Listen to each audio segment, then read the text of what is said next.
Quand j'aurai en naissant reçu de Calliope les dons qu'à ses amants cette muse a promis, je les consacrerai au mensonge d'Ésope.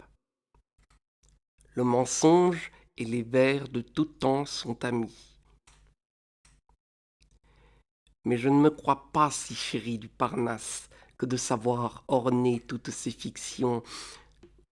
On peut donner du lustre à leurs inventions, on le peut, je l'essaye, un plus savant le fasse.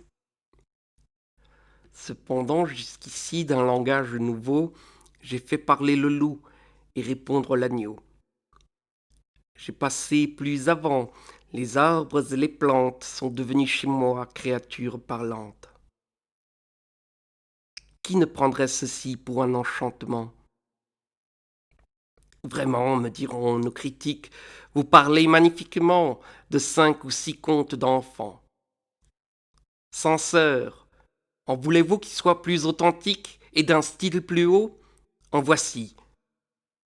Les Troyens, après 10 ans de guerre autour de leurs murailles, avaient lassé les Grecs qui, par 1000 moyens, par 1000 assauts, par 100 batailles, n'avaient pu mettre à bout cette fière cité, quand un cheval de bois, par Minerve inventé, d'un rare et nouvel artifice, dans ses énormes flancs reçut le sage Ulysse, le vaillant Diomède, Ajax l'impétueux, que ce colosse monstrueux, avec leur escadron, devait porter dans Troie, livrant à leur fureur ces dieux mêmes en proie.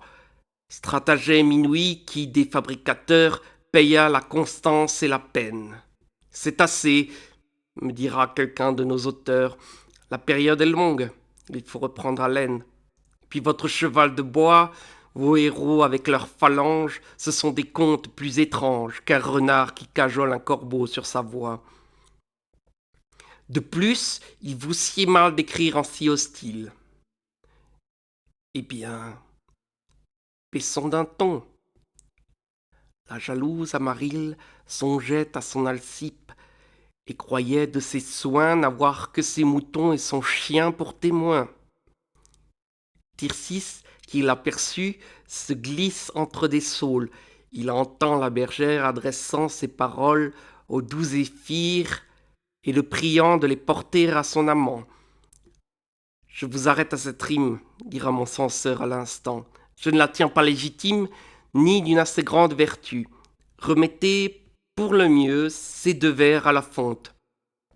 Maudit censeur, te tairas-tu? Ne saurais-je achever mon conte? C'est un dessein très dangereux que d'entreprendre de te plaire. Les délicats sont malheureux. Rien ne saurait les satisfaire.